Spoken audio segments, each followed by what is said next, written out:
Nós temos condições, nós temos possibilidade e nós provamos que é possível. Esse é o PTcast. Nós estamos aqui hoje recebendo Igor Chaves, um grande camarada, Valeu, trabalhador da prazer. Rede Municipal de Saúde de Florianópolis.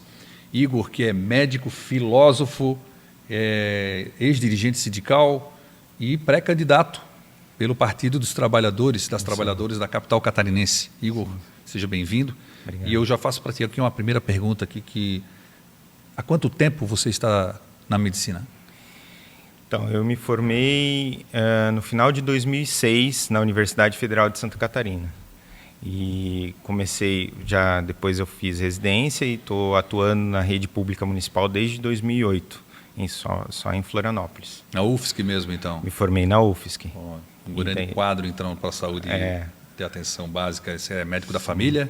Sim, então me formei e fui fazer residência em medicina de família e comunidade, que é aquela especialidade que trabalha com as pessoas lá no posto de saúde. E há quanto tempo em Florianópolis? Você veio só para estudar?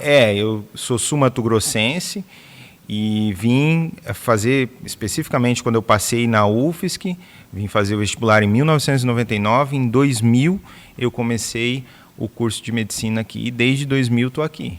Desde 2000, então já está um bom tempo mesmo. Então, 24 anos. 24 anos. Sim. Já é manezinho, já tem a carteirinha de manezinho. Então.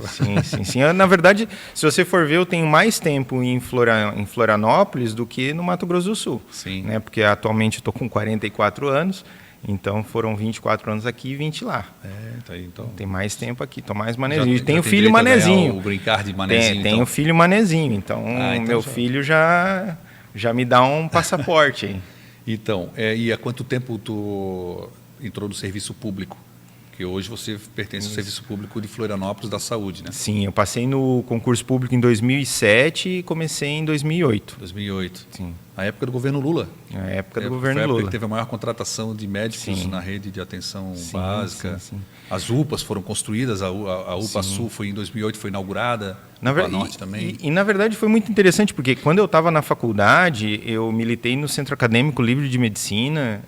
Primeiro eu fui tesoureiro, e depois eu fui em quadro de direção, mas não coordenador, mas influenciava. E durante minha atuação no movimento estudantil foi a vitória do Lula, e naquele momento eu participei do movimento estudantil nacional de estudante de medicina, participei da DENEM, fui coordenador de educação e saúde, e a gente vivia em Brasília, em reuniões do movimento estudantil, dialogava, o governo do PT chamou, quem lembra, né, ele chamou todos os setores para conversa, tinham reuniões em Brasília para deliberar, para pensar o governo do PT. Foi um governo extremamente participativo. Chamou muitos movimentos sociais e o movimento estudantil estava lá.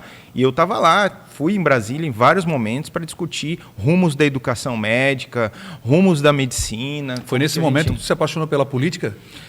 Sim, foi nesse momento. Foi no momento que eu comecei no movimento estudantil. Já no movimento estudantil tinha a questão do movimento geral, do DCE, as participações internas, né? A galera que acompanhou essa fase até brinca que eu vinha de uma vertente mais conservadora, porque eu vim de um estado conservador. Sim. E as pautas sociais elas foram me cativando, né? Então em dado momento eu tinha uma postura. Sim. E eu fui me aproximando de uma outra leitura social, política, a partir do momento que eu fui tomando ciência das questões todas que envolviam participação popular, que envolviam as desigualdades, e o governo do PT foi fundamental para isso, porque na medida em que eu comecei a militar no movimento nacional e que eu fui vendo as diferenças de formação médica no país, que fui discutindo a desigualdade no entorno do país, que fui tomando ciência de todo o desafio que era, né, governar, tentar avançar para um país mais justo, foi o momento em que eu consolidei uma formação política que tem como base, talvez, né, uma criação cristã, alguma coisa de sensibilizar com o outro, com a empatia, que isso era a minha base, né? Era uma base... Foi grande parte da construção do partido também, veio de base cristã. Uma base cristã. Sim. O dia a dia numa UBS, hoje às vezes as pessoas não têm noção quando chega numa unidade de atenção, seja um postinho de saúde lá do sul da ilha, ou do norte da ilha, ou do continente, que ele chega lá e vai ter o acolhimento desde o balcão até chegar no consultório, para depois passar na farmácia. Como é que é o dia a dia de uma unidade básica? Isso é uma pergunta muito interessante, Leila, porque quando a gente está na faculdade de medicina, os estudantes de medicina têm muito preconceito em relação à unidade básica, à atenção primária à saúde, enfim. Num primeiro momento eu queria fazer nefrologia, quis fazer medicina intensiva, queria ser um grande pesquisador. E eu lembro até hoje que, mesmo estando no movimento estudantil, eu não tinha certeza se eu ia continuar na atenção primária, na atenção básica. E foi na medida em que eu fiz um estágio com a Cássia, que é médica de família, hoje coordena a residência do Estado em Medicina de Família, uma figura fantástica, lá na fazenda do Rio Tavares, que eu pude ver uma médica de uma excelência clínica enorme. Doutora Cássia? Ah, Cássia, isso, doutora Cássia. Foi minha médica lá no posto de saúde da fazenda, exatamente. eu sou ali do bairro. A Cássia é fantástica, e ela era cardiologista e médica de família. Então, quer dizer, ela vivia nos dois mundos. Eu falei, nossa, a pessoa tem uma habilidade, era referência em cardiologia, no Celso Ramos, e referência em atenção primária, quer dizer, ela juntava os dois mundos. Eu falei, cara, é isso. E isso é muito o que a gente tem na atenção primária. Não tem, na atenção básica, não tem um dia igual ao outro. Não tem um dia igual ao outro. Cada paciente é uma coisa.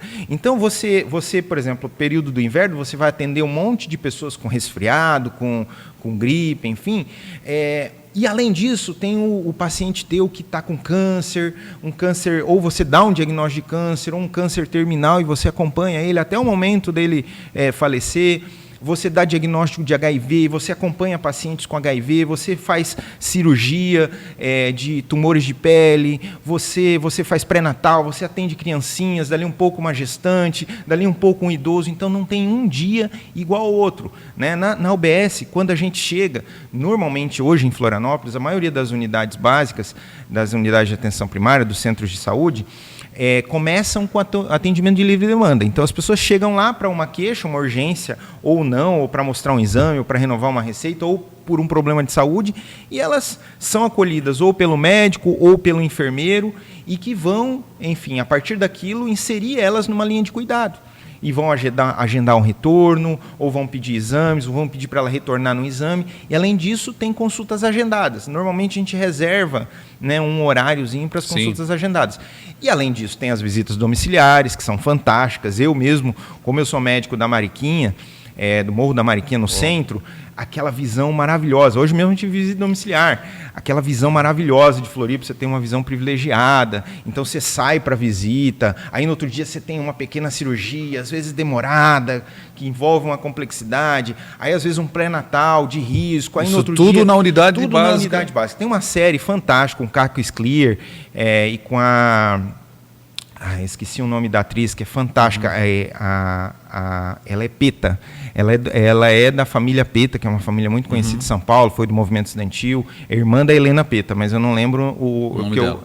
Porque a Helena é médica, foi minha contemporânea de movimento de médicos residentes. Mas a série chama Unidade Básica. É uma série incrível. Para quem não conhece, vale a pena muito assistir. Vale a dica, então. Vale aquilo ali é mais ou menos a realidade, então. É uma ficção, mas traz muitos elementos. Traz elementos da realidade. Mas colocando numa linha... Falando aqui, já fica na nossa cabeça a imaginação, né, dessa correria que deve ser ali. É fantástico. Mas é uma correria, que não cansa. Porque cada pessoa tem um olhar de gratidão. Às vezes chega estressado, sai alegre, sai te agradecendo. Então, unidade básica, cara, é muito bom de trabalhar. Legal. E você atende, na sua grande maioria, trabalhadores e trabalhadoras? Sim, na grande maioria. O SUS hoje fortalecido atende toda essa gama que você colocou aqui agora. Sim. E tem muita gente migrando do privado, inclusive, porque os planos de saúde estão ficando mais caros, a possibilidade do atendimento privado está ficando mais cara e as pessoas vêm migrando para o SUS. E não só isso, o SUS... E elas se surpreendem? Ainda tem gente que surpreende. Então, exato, porque na atenção básica, principalmente nos governos do PT, melhorou muito o atendimento para a atenção básica especificamente. A gente tem problemas. E esses problemas eu acho que a gente vai discutir. Vamos aprofundar. Mas a atenção básica, ela teve avanços significativos no Brasil. A gente teve o programa Mais Médico, a gente teve vários programas que melhoraram o acesso à atenção básica. Então, elas conseguem hoje uma consulta no posto de saúde. Então, muita gente vem para uma consulta que ela não consegue no plano privado, no plano de saúde delas, o plano de empresa, o plano delas, da família delas, elas não conseguem. Então, a gente tem essas pessoas também, e essas pessoas se surpreendem com a qualidade do atendimento que vão encontrar ali. Claro, quanto mais qualificado é a equipe, né, e a gente tem diferença de qualificação, maior a satisfação, com certeza. Mas elas vão se surpreender sem sombra de dúvidas. Legal. E a maioria dos gargalos hoje enfrentados na capital catarinense? Hoje você conhece não só Mariquinha, mas você dialoga com todas as outras unidades básicas de Florianópolis, até porque você também foi dirigente sindical e você atua muito próximo justamente a esses gargalos, os problemas, né, que são enfrentados. Equipes de saúde, equipamentos, medicamentos. Como é que está hoje a realidade da saúde de Florianópolis nas unidades básicas? Então, Leila, eu acho que você vai ter a oportunidade de conversar com outras pessoas da saúde e elas vão confirmar que hoje o maior gargalo de toda a saúde, não só da atenção básica, não só do município, em outros setores também, é o financiamento. E Florianópolis não é diferente. A atual gestão prefere investir em reformas, em estrutura de coisas que às vezes trazem uma imagem, mas não seguem a cartilha do básico, não cumprem com o direito constitucional à saúde. Então vão investindo cada vez menos, e quando você investe menos, quando você tem um gargalo, você tem que escolher que tipo de serviço você oferta. E cada vez você tem que escolher um cardápio menor de serviços, porque você tem um recurso e você não tem como fazer o milagre da multiplicação dos pães na área da saúde, né? Sim. Então, o que acontece? A gestão ela tem optado mais no tijolo e no cimento. Exatamente, no tijolo e no cimento, em algumas questões, em algumas políticas que dão visibilidade, que essas estão indo bem, mas no que é básico a gestão não tem investido. Então, por exemplo, o adequado é que você peça um exame clínico, laboratorial, e você consiga ele no máximo na semana seguinte. Hoje os exames estão demorando 4 meses em Florianópolis. 4 meses, um exame de hemograma simples, um exame de colesterol. 4 meses. Isso, na verdade, é um trabalho que seria preventivo. Porque se demora 4 meses, pode se agravar, aquele exame já não vai... Tanto preventivo quanto diagnóstico. Sim. E aí, retardando um diagnóstico de câncer, retardando um diagnóstico de uma doença outra grave, infecciosa, entende? Então, e quando vai para exames de imagem, ressonância, tomografia, ultrassom, 1 ano... 6 meses, colonoscopia estava sem prestador até outro dia, endoscopia sem prestador. Então você não paga, e óbvio, se você não paga, você não tem empresa contratada. Você zera a edital, você pode mandar quantas licitações você quer, se você não dá o dinheiro, se você não paga o valor de mercado, ninguém vai querer trabalhar para Floripa. Não é porque não tem a empresa que faz. Né, Isso, na verdade, é falta de priorizar mesmo. Falta de priorizar, falta, não investe, e daí os contratos vencem e não tem renovação de contrato. Então, hoje, Florianópolis não cumpre, eles vão reduzindo, vão terminando os contratos e não refazem os contratos, vão reservando esse dinheiro que era para aquele contrato para outras ações. Né? E aí, na contratação, você vê... Florianópolis foi salva pelo programa Mais Médicos, porque senão estava sem médico também na atenção básica, mas como conseguiu 30 médicos com o governo federal, conseguiu salvar ali. Hoje você consegue ter acesso a um médico na atenção básica. Hoje são quantos médicos? Hoje, cara, são 49 unidades de saúde. Então tem médicos plantonistas, são mais de 150 médicos, não sei, em torno de 250. O governo federal conseguiu quanto? 30 médicos. Não, então, na atenção básica... Você tem 48, 47 unidades, salvo engano. Acho que é umas 43 unidades, porque tem nesse cálculo está a UPA, está a Policlínica e tal. Os outros equipamentos. Isso, daí cada unidade tem cerca de 3 equipes, a 4, 5 algumas unidades. Então você vai multiplicar, você vai ter 160 equipes de saúde da família. Esse número eu estou te trazendo por um cálculo básico, eu preciso, né, só para uma ideia, tá? E desses, vamos dizer, 160, você tem 30 médicos do programa Mais Médicos, que era a dificuldade que o programa, que o governo tinha. Veja, mas o prefeito ele herdou também ele herdou uma atenção primária que era referência nacional. Sim. Né? Você teve uma expansão da atenção primária há 20 anos atrás, 15 anos atrás, e depois principalmente a partir do Jean,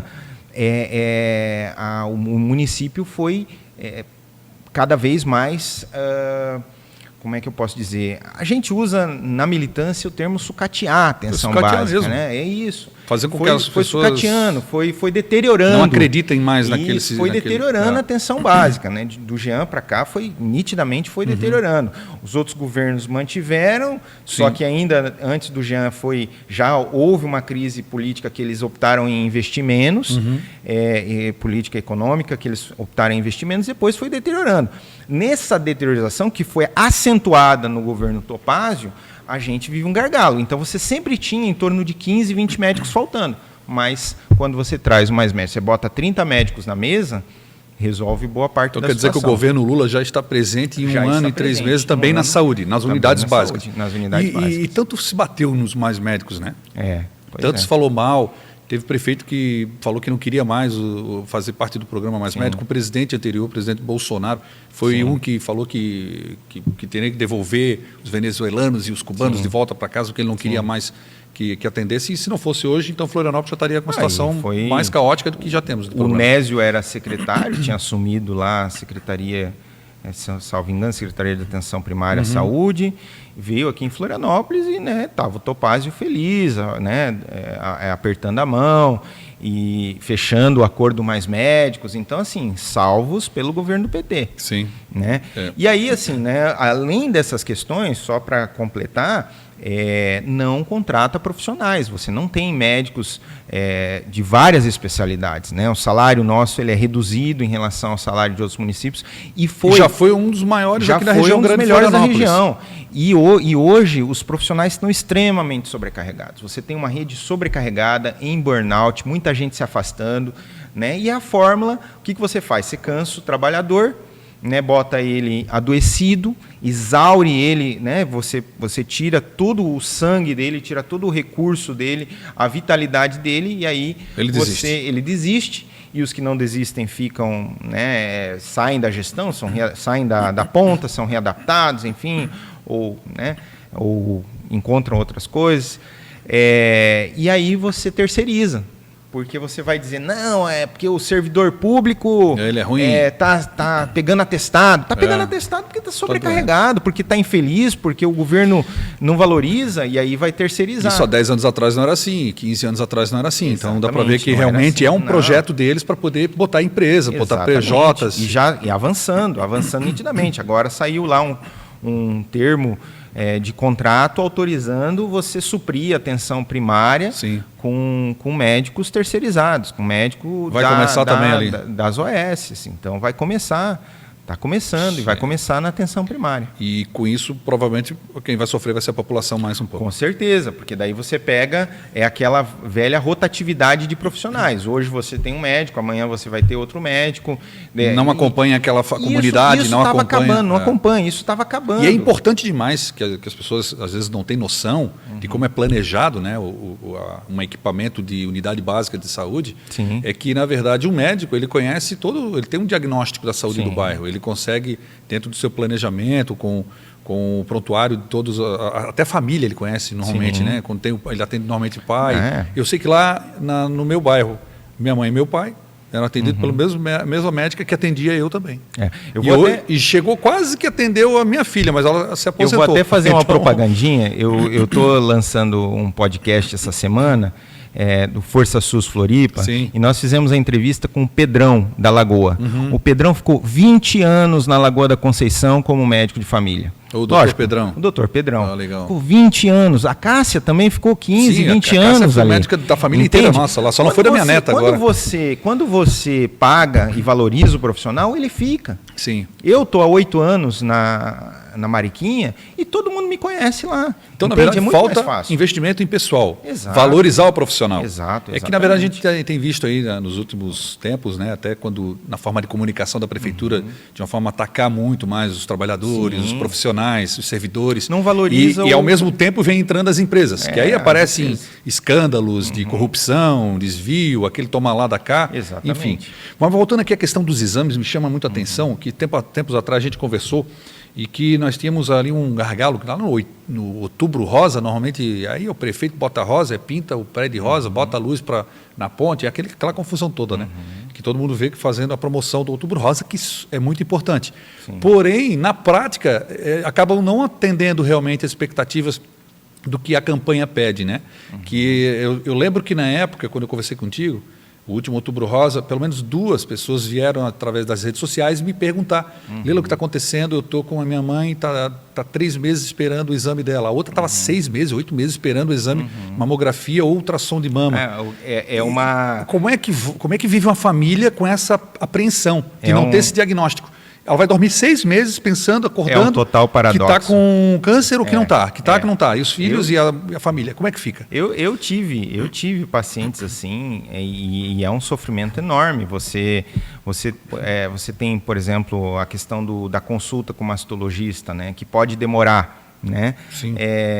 E aí essa pessoa às vezes fica esperando, e às vezes essa espera, mesmo que não seja tão longa, porque, verdade seja dita, existe um sistema de regulação que é feito por técnicos, por servidores de carreira, que são sensíveis também, e que tentam, mesmo no recurso escasso, agilizar uma consulta em quem tem uma suspeita grave de câncer. Tentam agilizar um ultrassom para uma pessoa que tem uma suspeita que precisa daquele ultrassom para entrar logo. Mas mesmo assim, mesmo com a urgência, se você tem pouco recurso, você tem muitas urgências. Sim. Então daí você vai, um exame que poderia ser feito na semana seguinte, demora 1 mês. Né? Então tive uma paciente com câncer de mama, do diagnóstico até a intervenção cirúrgica, demorou 4 meses. Entende? Não era para demorar 4 meses. Não é isso. Entende? Esse tempo, às vezes, é vital para uma evolução de uma neoplasia. Então, tanto é que a lei ela obriga... Imagina uma família dormir pensando exatamente. Nisso, né? A lei ela obriga que esse paciente seja, a partir do anátomo patológico, da confirmação da lesão, ele não pode esperar mais de 2 meses até a consulta. Só que aí para chegar no anátomo patológico, você tem que primeiro ter uma imagem confirmando que tem aquela lesão, você tem que ter o anátomo patológico marcado e feito, para aí sim ela ter o diagnóstico e aí você conseguir a marca, que daí passa para ser uma responsabilidade do Estado, porque o CEPOM é terceirizado também do Estado, né? Então, e aí passa a responsabilidade do Estado, que é outra vergonha, outro gargalo. Né? A gente tem uma estrutura estadual que não cresce. Chegou há no 20 colapso anos, agora. Totalmente colapsada. Na grande Florianópolis, 98% dos leitos colapsada. Dos hospitais. E o município não parece se envolver com a pauta também. Né? Ele se coloca, não, isso não é problema meu. Se exime da responsabilidade. Se exime, dá a impressão assume, que quem vai para os hospitais não mora em Florianópolis. Não mora. Porque ele diz, não, os hospitais são do Estado. Então ele não cobra do governador. Na verdade, fica para cima e para baixo, às vezes, com o governador, fazendo mais política partidária do que realmente governando. Porque, na verdade, a população é que está lá nos corredores, esperando atendimento, esperando um leito. 98% dos leitos da grande Florianópolis, ou seja, o recado não fique doente. Sim. É o que ultimamente a imprensa mesmo vem colocando, até a imprensa vem colocando isso. E estão aguardando o governo do PT. O governo do PT agora anunciou mais especialidades para fazer mutirões e agilizar a fila de espera e contratações, e vai injetar dinheiro nessa questão, porque se o Estado não assume, né, a gente tem o governo federal já anunciou que vai intervir mas que era uma responsabilidade de investimento do Estado que não está sendo feita. Aí você tem que o governo federal intervir. Governo federal, porque o anterior não trouxe um centavo para nenhum hospital, nenhuma escola, não fez nada. Para tentar ajudar. E, aliás, diga-se de passagem, o governo do PT que começou com as UPAs, né, que começou com o SAMU, que estão destruídas agora, né? Que estão sucateadas nos outros governos. Sim. Quer dizer, o que a gente tem hoje de recurso em saúde pública é fruto dos governos do PT. Que bom, né? Que orgulho que a gente tem, né? É por isso que eu digo, o orgulho de ser do Partido dos Trabalhadores, das trabalhadoras, que realmente tem uma conexão das políticas públicas com a realidade do que a população vive, porque, na verdade, como você falou lá no início, toda essa construção foi planejada através da participação. Ou seja, quem mais precisa foi para dentro do Palácio do Planalto para dizer, precisamos disso. E por isso que isso realmente acontece. Claro, dentro das suas dificuldades, mas a gente tem visto que a diferença é gigantesca mesmo. A história explica, né? Na pandemia, Igor, na pandemia você estava... a gente viu uma situação bem complicada, né? Em que a linha de frente, né, que são os médicos, profissionais de saúde, os enfermeiros, as enfermeiras, técnicos de enfermagem, estavam justamente na linha de frente e foi uma situação que foi uma aflição muito grande da população, né? Não só com seus parentes, mas até mesmo com os profissionais que estavam lá para lidar com aquilo e tinham que lidar com aquele momento único, né? Inédito para essa geração. Você acompanhou de perto isso com os seus amigos profissionais? Pudesse contar um pouquinho de como é que foi essa experiência, enquanto você estava até no sindicato, né? E acompanhando os problemas que tinham e os medos que afligiam os profissionais da saúde naquela época. Aquele foi um momento muito particular, né? Muito sensível, porque eu tinha me afastado da ponta, da assistência, para exercer o mandato sindical na diretoria do Sintrazem. Até fazendo um reparo, eu ainda sou diretor do Sintrazem, só na suplência. Mas naquele momento eu me licenciei exatamente para atuar como diretor titular, e que daí você sai da função em que você exerce e fica apenas para a colaboração com os trabalhadores, com o movimento sindical em si. E naquele momento, então, eu tinha ido, né, para a linha de frente sindical, nesse caso, e pude tomar contato com todos, com os trabalhadores no geral, não só no meu local de trabalho, né? A gente visitava as unidades e a gente discutia dentro do sindicato os cuidados que a gente tinha que ter e o medo que a gente tinha de ir nos locais que o trabalhador ficava 8, 10 horas e a gente tinha o medo, que cuidado que a gente tem que ter, vamos usar máscara X, vamos usar a máscara mais reforçada. Parece que foi ontem isso, né? E agora a gente até passa um tempo que a gente já começa a se esquecer, mas é bom lembrar. Então a gente estava com medo, a gente estava entendendo e a gente foi subsidiando os movimentos sociais, foi tomando o pé das evidências científicas, foi estudando, olha, essa máscara é melhor que aquela, nós temos que usar esse protocolo e não esse, não existe medicação, a gente tem que fazer a prevenção, precisamos fazer lockdown, precisamos investir em vacina. Então tudo isso, o movimento sindical também foi subsidiando os movimentos sociais no geral.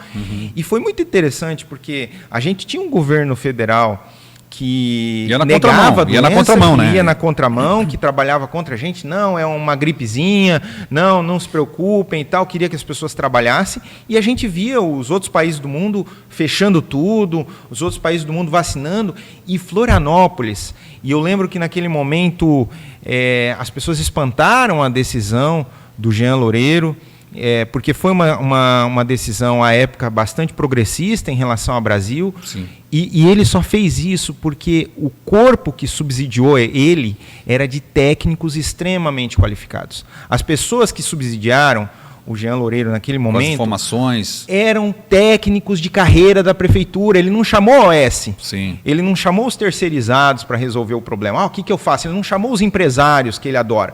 Não, nesse momento, ele senta com os trabalhadores da prefeitura de carreira, com os técnicos, que tem técnicos maravilhosos dentro ali que conhecem mesmo, né, a máquina por dentro. E aí eles falaram, olha, você tem que fazer isso, você tem que fazer aquilo, você tem que fazer aquilo outro. Então isso ajudou Florianópolis a sobreviver e tomar boas decisões. Deu tempo de fazer. Deu tempo. Isso. A gente fechou na hora certa, a gente abriu na hora certa, a gente usou as questões porque houve esse subsídio.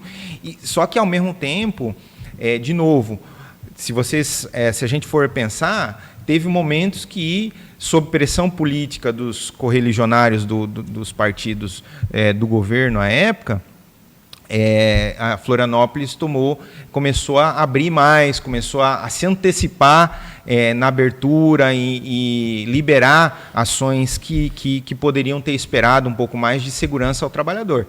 E nisso a gente tinha que discutir os pais que, por exemplo, não tinham onde deixar os filhos, os trabalhadores da saúde, cara. eles tinham a questão dos filhos, porque eles não tinham onde deixar, porque estava tudo fechado, só que eles tinham que ir trabalhar. Então a gente teve que dar apoio para os trabalhadores naquele momento e conseguir até organização entre pais, ou conseguir que o serviço não punisse o trabalhador que não conseguisse, mesmo da saúde, que não conseguisse voltar, porque ele não tinha uma mãe, um pai para deixar os filhos.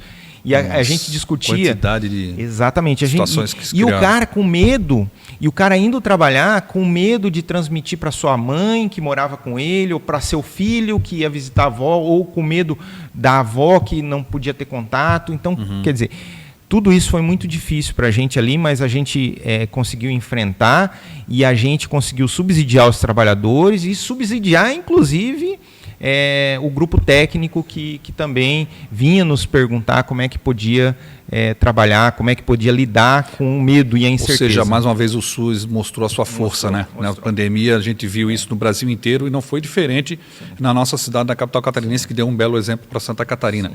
E nesse momento ali você, como profissional da saúde, vocês começaram a enfrentar a negação à ciência. O negacionismo cada vez mais forte, isso aplicado pelo governo do presidente Bolsonaro, que ele, de uma certa forma, conseguiu, dentro de um grande campo da população, fazer com que as pessoas não acreditassem na vacina. Sim. Que agora tivemos até um exemplo, agora recente, no início do ano letivo, em Santa Catarina, o governador, junto de vários prefeitos, inclusive de Florianópolis, falando que tinha que se eximir da responsabilidade, os pais não precisam vacinar as crianças para ir para a escola, que é algo que já está dentro da própria prática brasileira, que é um exemplo mundial. Como é que você vê isso hoje, sendo profissional da saúde, atendendo as pessoas que chegam à unidade básica de saúde, ou chegam numa UPA e com os profissionais? Como é que vocês dialogam sobre essa situação e como isso atrapalha, como isso é enfrentado pelos profissionais? A gente costuma dizer que o Bolsonaro saiu, mas o bolsonarismo continua aí, e continua numa lógica totalmente irracional, porque, veja, dentro do espectro democrático, dentro da democracia, é natural você ter divergência e você discutir com ideologia liberal versus ideologias comunitaristas ou ideologias socialistas, né? Então, a divergência ela é absolutamente natural. Agora, dentro de um espectro racional e razoável, o que aconteceu e ainda acontece é uma total irracionalidade. Né? As pessoas não se pautam por aquilo que tem melhores evidências, pela ciência. E aí a gente viu que, por conta de uma questão ideológica, só que uma ideologia irracional e sem sentido, as pessoas optam por medidas estranhas, né? E dentro das famílias, né? A gente percebe dentro das famílias, nos grupos de família, todo mundo tem isso. Você tem, às vezes, na minha própria família, eu tenho que explicar uma coisa que para mim era óbvia. É loucura, né? Isso é impressionante. Parece uma coisa que era óbvia. Até hoje, você tem o debate da ivermectina. Sai, não sai o negócio, você tem evidência, as pessoas insistem na ivermectina. A questão da vacina. Ah, mas não tem. Gente, para. É impressionante. Para. E aí você vê, muito interessante, que você observa um presidente que mentiu que vacinou, né? Falsificou a carteirinha. Falsificou a carteirinha, e o outro que foi a público agora, recentemente, se vacinar em público, mostrar quanto que a vacina é importante. A gente está aqui com o Zé Gotinha. O Zé Gotinha. Né? Junto com o Lulinha aqui. Porque é isso, gente. Não tem porquê, né? A gente é um símbolo mundial, né? É um símbolo mundial. A vacinação até que chega de uma forma rápida. Outros países até elogiam a forma que o Brasil tinha as suas campanhas de vacinação, e os últimos anos vem caindo muito. Elogiam o SUS, inclusive. O SUS é uma política que ela é reconhecida internacionalmente. Nenhum país com o tamanho que o Brasil tem possui um sistema universal com a capacidade que nós temos. Você vê, mesmo a Inglaterra, que tem o NHS, não tem o porte, né, o tamanho do Brasil, com as desigualdades que o Brasil tem. Então, E não é só na parte de atenção, de saúde, atenção das pessoas num posto de saúde ou num hospital. A gente tem que falar que o SUS ele é vigilância sanitária. Vigilância sanitária, Nós temos hoje um regramento meio ambiente, que dá condições de alimentação, fiscalização com qualidade. das medicações. Isso. Né? Então é uma série de medidas. Não, é fantástico. E a gente tem que se orgulhar também e cada vez mais lutar por ele também. Né? Porque assim, tem gente até que fica falando, mas eu tenho plano de saúde, não me importo com o SUS, que se dane esse pessoal que usam o SUS. Não. Se tem um acidente com você numa estrada, numa rodovia, é o Estado que vai estar lá presente. Eu costumo dizer isso. Sim. Quem vai te desencarcerar de um acidente, no meio das ferragens, são equipamentos públicos. Treinamento para aqueles profissionais do bombeiro ou do SAMU, público. Os profissionais que estão ali é público, a maca que vai ser colocada é pública. O helicóptero que vai te içar, vai te levar até um local para não pegar o trânsito, que a gente tem mobilidade que é ruim, para chegar no hospital de traumatologia, que na Grande Florianópolis, Celso Ramos, é público. Você vai furar a fila de alguém que está lá no Celso Ramos, porque para o Estado você é prioridade. Mesmo que tu tenha carteirinha, mesmo que tu não goste do Estado, para você é Estado mínimo, que tem as pessoas que falam isso, e a gente precisa reiterar, continuar falando sobre isso, porque as pessoas não sabem como é importante o Estado estar presente, principalmente num sistema tão complexo que é a rede de atenção à saúde da população. Né? Como é que foi para ti, quando tu chega na parte sindical, no trabalho sindical, enfrentando todos os desafios que você já enfrentou nas unidades básicas e tal, a tua efervescência política, e aí vem agora a tua vontade de se colocar o teu nome à disposição do Partido dos Trabalhadores para uma pré-candidatura à vereança, ao legislativo do município. Como é que surgiu isso? Então, Leila, essa é uma decisão, assim, eu adoro estar no posto de saúde, estar no chão ali, no piso de fábrica, como diria um amigo meu sindicalista. Eu gosto muito de estar ali na unidade, atendendo as pessoas. Então, a decisão de participar, de colocar o meu nome à disposição e tentar, enfim, né, participar do poder legislativo é uma decisão que vem no sentido de defesa daquilo que eu entendo como limitação que a gente tem encontrado na saúde pública. Né? A gente tem encontrado uma saúde pública sendo precarizada, sendo desconstruída, as pessoas cada vez mais são excluídas por falta de financiamento, por políticas ineficientes ou contraditórias na saúde, por falta de leito hospitalar, por falta de insumos na saúde, por falta de uma série de trabalhadores, de contratos e de concurso público. Então, nós precisamos colocar isso em pauta, colocar isso mais em evidência, né? Fortalecer o sistema único de saúde, fortalecer o sistema único de assistência social. Nós precisamos colocar isso em evidência. Então, eu percebo que, por mais que eu trate os meus pacientes, por mais que eu aborde individualmente, por mais que eu consiga atender individualmente as pessoas, eu tenho uma limitação que depende da gestão, que depende da gestão pública, que depende do investimento. E aí precisa daquela pressão, daquele trabalho no legislativo também para poder estar cobrando. E você tem veio só de você essa vontade ou veio também de um grupo? As pessoas começaram a te falar, Igor, tu já fez tanto pela saúde de Florianópolis, vamos lá, vamos botar o nome à disposição, vamos emprestar esse nome aí para concorrer a esse legislativo, vamos andar pelas ruas, conversar com as pessoas, dialogar, mostrar para ela, expor aquela esperança que elas têm, de repente, de ter de volta aquilo que a gente teve já na atenção básica de saúde do município. Tem um grupo também que criou essa efervescência ou partiu essa vontade só de ti mesmo? Não, na verdade, assim, eu fui um apoiador, né, da ideia do coletivo em saúde na eleição anterior, que era um coletivo com o Jorge Lorenzetti, com o Baratieri, com o Marcão, o Silvio, que hoje está... Só nome... E aí, eu fui, infelizmente, naquele momento, eu não pude estar junto com o coletivo, mas eu apoiava o coletivo muito de perto. E quando eu percebo que a gente tem tido essas dificuldades na saúde, enfim, eu me aproximo do grupo dessas pessoas e digo, olha, eu estou junto com vocês, eu quero lutar pelo SUS junto com vocês, como é que a gente pode construir isso? E dentro dessa conversa com o grupo, a gente né, conversando com as pessoas que compuseram esse coletivo, a gente pensou no meu nome para levar à frente um projeto coletivo, retomando essa herança do Baratieri Coletivo em Saúde, retomando essa herança e trabalhando dali para frente com todo o grupo que se formou, Observatório do SUS e outros coletivos de saúde que se envolveram naquela candidatura, naquela campanha, para construir uma proposta para essas eleições. Então foi uma construção coletiva. Coletiva mesmo, então. É o que eu imaginava. Porque eu sou uma pessoa que tem uma relação como tu tem de trajetória, não só na saúde, mas também junto ao movimento sindical e com todo um grupo do partido que já pensa realmente a saúde do município.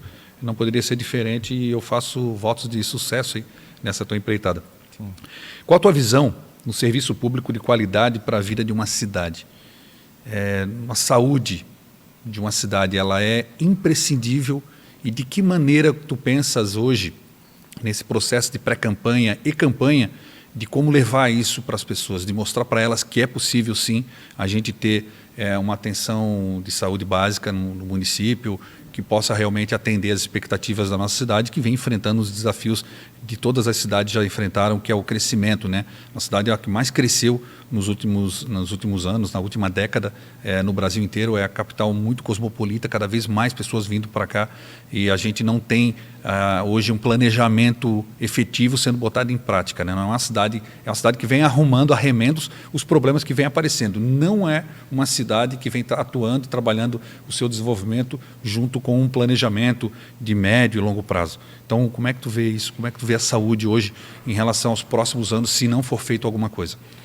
Bom, primeiro que se não for feito alguma coisa, a gente vai ter serviços cada vez mais restritos para uma parcela reduzida da população e com uma ineficácia enorme, né? O sujeito que adoecer, a gente não vai conseguir prevenir, a gente não vai conseguir tratar ele em tempo, ele vai parar nas emergências hospitalares. E a gente vai ter um colapso maior ainda nas estruturas hospitalares e nas emergências hospitalares, né? E vai ficar insustentável. Então, para quem conhece, esse é o recado. Esse é o recado. O que está se desenhando hoje é um colapso do sistema hospitalar e das urgências e emergências, porque não vai dar conta de tudo que vai chegar lá à frente, né? Então, o colapso está dado. Eu acho que para reverter isso, a gente precisa ter mais investimento e apontar, né, a direção do investimento. Mas, sobretudo, nós precisamos ter uma cidade saudável.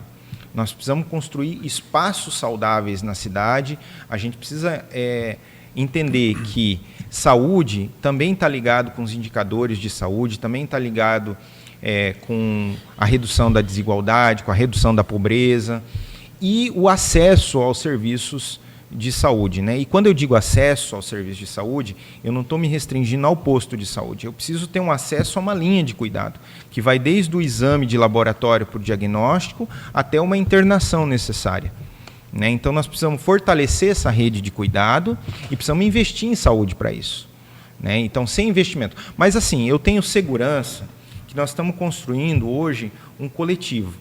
Então, a proposta que eu trago não é uma proposta que veio da tua cabeça, não é uma proposta do Igor. É uma ferramenta política. Não, é uma ferramenta política, exatamente. A proposta é a proposta de um mandato que faça a defesa do sistema público de saúde, do sistema único de saúde, do sistema de assistência social bem estruturado e que seja um canal de comunicação com a comunidade, que seja um canal de comunicação com as forças ideológicas construtoras do SUS e defensoras do SUS dessa cidade. Com a academia, a gente tem vários apoiadores dentro da academia que vão nos ajudar nessa construção. Tá. Uma questão que eu não posso deixar de perguntar aqui é que em relação aos investimentos que a Prefeitura tem feito reiteradamente em PJ e OS dentro da saúde. A gente já está enfrentando, nos últimos anos, uma carência de um atendimento de maior qualidade e com base já nessa mudança drástica que a Prefeitura tomou nas decisões de deixar de investir no serviço público de qualidade pelas mãos dos servidores e apostando em terceirizadas. Como é que está isso hoje no seu ponto de vista? Então, como eu tinha citado anteriormente, o prefeito tem apostado nas terceirizações via OS. Primeiro, a gente tem acompanhado o tanto de corrupção que as OS, que os contratos com a OS envolvem, né? o empresário lá que é dono da OS, ele tem uma política de enriquecimento à custa do setor público, né, do dinheiro público. Então, você paga bem os dirigentes da OS,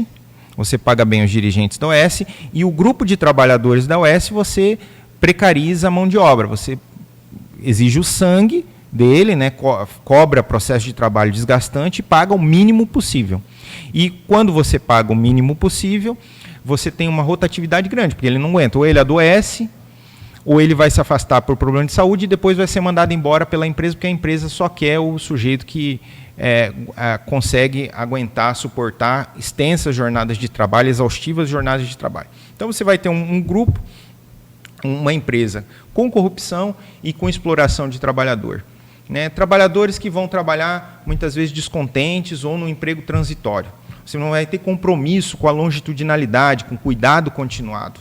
Né? Então, isso é imprescindível para a nossa saúde. OS significa isso. Né? Você não vai ter cuidado continuado, você vai ter trabalhadores exauridos, muitas vezes em jornadas triplas de plantão, cansados, com potencial de cometer mais iatrogenia, mais erro nos procedimentos, né, que vão adotar para a população, Sim. Sem os seus direitos garantidos, muitas vezes. O PJ, muitas vezes, você vai ter essa quarteirização do trabalho médico, você vai ter também jovens médicos contratados via PJ, a mulher sem licença maternidade, né, o jovem adulto sem direito a grandes afastamentos, porque ele é o dono da sua empresa. É um absurdo. Então, é uma mentira que vende, você paga um pouquinho mais porque você não tem um imposto, mas na hora que esse jovem adoece, você não tem... Um desrespeito total com o trabalhador também, correr. com o trabalhador profissional. Exato. Último ponto para a gente finalizar, queria que tu desse uma panorâmica em relação a essa decisão da Prefeitura em fechar a UPA-Sul. Claro que tem uma ideia de construção de um hospital, de um complexo de saúde lá no antigo aeroporto, mas a gente sabe que a UPA-Sul foi desenhada, foi construída, inaugurada no governo Lula ainda, como em todo o país, foi o que desafogou naquela época os hospitais, né, que viviam uma situação caótica, e esse equipamento foi planejado naquele local, tipo no sul da ilha, está no lado do terminal urbano, de transitório ali, de conexões das linhas do sul da ilha. O do norte da ilha está no lado do terminal urbano, lá também bem planejado em relação à questão de mobilidade urbana. E também tem a questão ali de ter heliponto, já está todo o equipamento que foi construído para aquilo. O que precisava realmente era uma reforma. A gente identificou que em 2020, eu ainda estava na Câmara e tinha uma reforma de 3 milhões de reais em obra lá no sul da ilha. Tinha uma empresa fazendo a reforma, quebrando tudo para arrumar depois. Já teve prefeito que prometeu o UPA da criança, teve prefeito que prometeu o UPA da mulher e não fizeram nada disso. Agora, esse prefeito que começou a reforma da UPA Sul, abandonou a reforma da UPA Sul de 3 milhões de reais e agora quer tirar a UPA dali para levar lá para o aeroporto.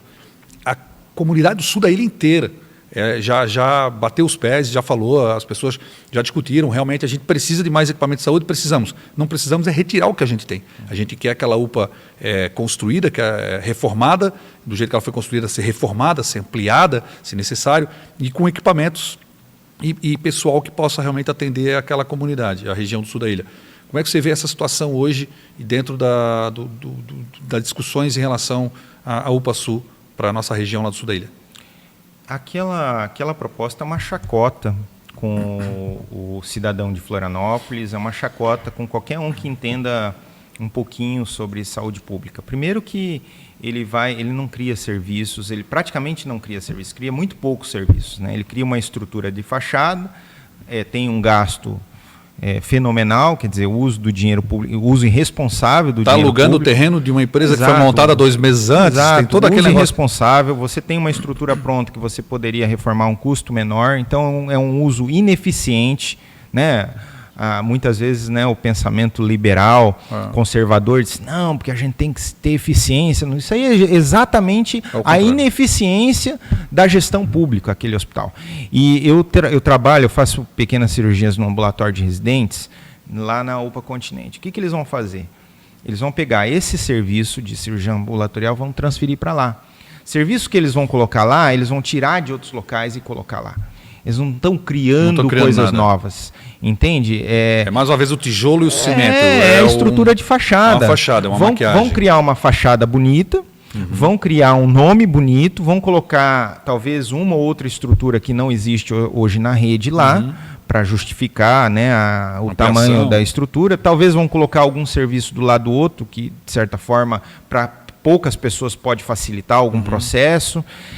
Mas, sob o ponto de vista prático, o que eles vão fazer? Vão dificultar a mobilidade das pessoas com doença para aquele serviço. É isso que eles vão fazer. Por quê?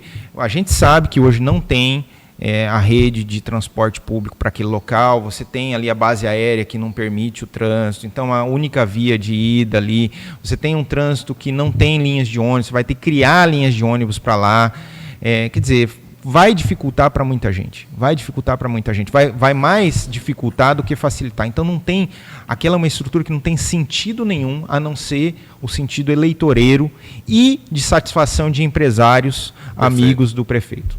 Igor, quero te agradecer aqui. Qual é o ponto de esperança que tu coloca aí para as pessoas e já se despedindo aqui do nosso Fala PT? Cara, a esperança é a gente ter aí um prefeito do Partido dos Trabalhadores, é a gente ter uma Câmara Municipal com vereadores de fato progressistas, de partidos progressistas, a gente construir uma cidade verdadeiramente democrática, participativa, com investimento em estrutura pública. E eu tenho grande esperança que a gente vai chegar lá, que a gente vai sensibilizar, porque o povo de Florianópolis é um povo extremamente sensível às causas sociais, um povo culto, e eu tenho certeza que ele vai se sensibilizar para a gente conseguir ter realmente uma cidade que protege as pessoas, que abraça as pessoas como ela merece, tão bonita que ela como ela merece, e eu sei que nós vamos chegar lá em algum momento e vamos ter essa imagem que a gente projeta aí, consagrada. Que legal. Valeu. Só sucesso para ti, Igor. Valeu. Tamo junto Obrigado. nessa caminhada aí. E Fala PT, fica ligado, que depois tem mais. Nós temos condições. Nós temos possibilidade e nós provamos que é possível.